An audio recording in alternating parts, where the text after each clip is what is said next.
Previously, Hilariously scary. I have no feelings toward this character. I'm never like, ooh, what if this character did this? Or what if this character did this? It's a boring character to me because he's supposed to be one of the three main characters and I don't like him.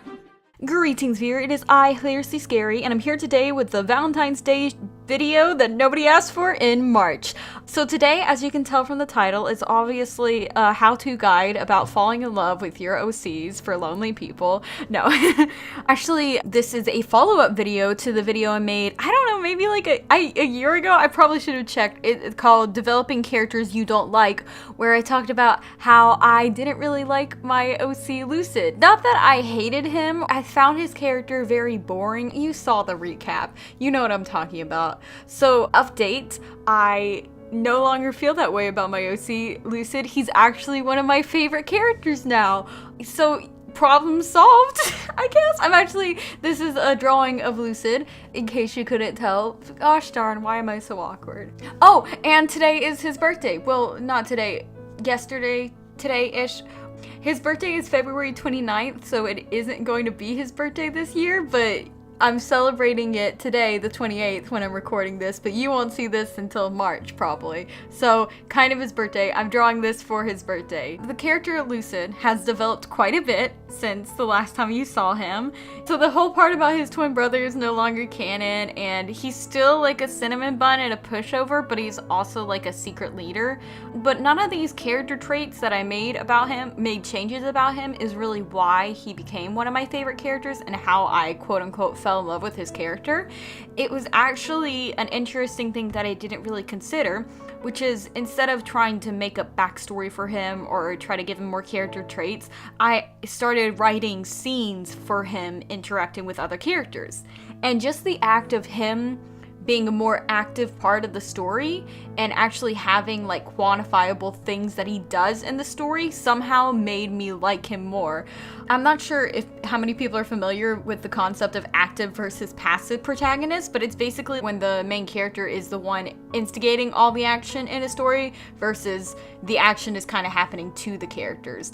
Because if you want to make a story that's entertaining and for the audience to connect with the characters, you have to have them being the one doing stuff. This is why I hate those like old dystopian novels, because it's very much the world is doing stuff to the character, not the character is doing stuff to the world. So it's like I've been reading like Fahrenheit 451 and like Brave New World, and I can't stand it because the characters doing absolutely nothing, and because that's how the world works, not really because they're doing stuff.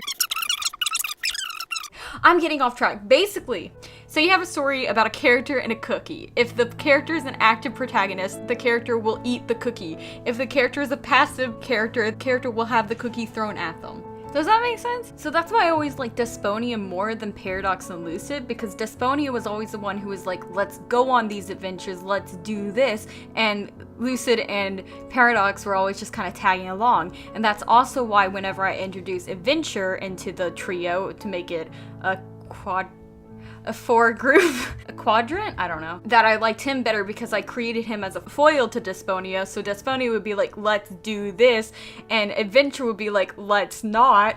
And so since they were both being very active characters, I preferred doing stuff with them as opposed to Lucid and Paradox. So once I created Lucid as this kind of, when Desponia says let's do this and Adventure says let's not do this, Lucid can come in and compromise between the two of them, and it sets up this more unique, active relationship between the three of them. It makes Lucid a more interesting character by default.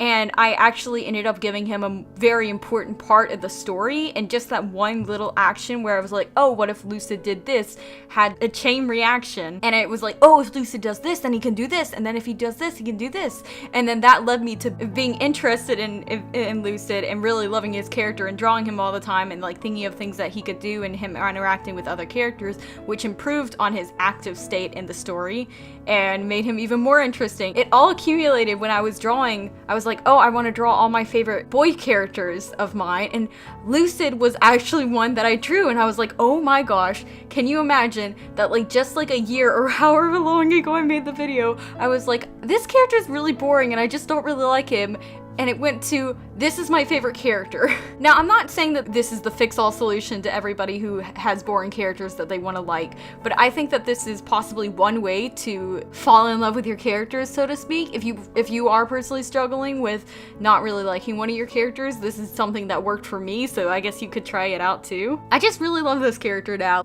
As for the drawing itself, I kind of struggled with it a little bit. You can notice me writing and like just screaming at the drawing itself because I had to buy a new drawing tablet recently and it hasn't been giving me troubles until this drawing, and when the pen was lagging, so I would like draw and then the streak would follow me, and it was very strange. It was like correction was on, but it wasn't, and even if it was correction, it wasn't really correcting anything.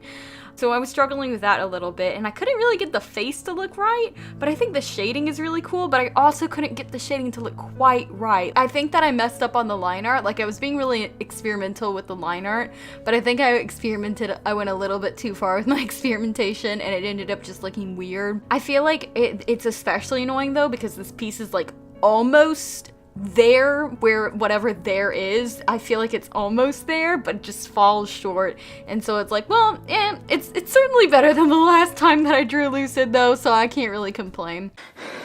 Hi, sisters! I'm trying to recreate this experiment by attempting to do this with other characters, and so far it seems to be working. If you are struggling with liking your characters and you try this out and it works for you, then like let me know, because I'd love to hear about it. And if it doesn't work for you, like let me know too, maybe we can work through it. I'd love to hear more about y'all's characters, and I'll see y'all in the next video. Bye!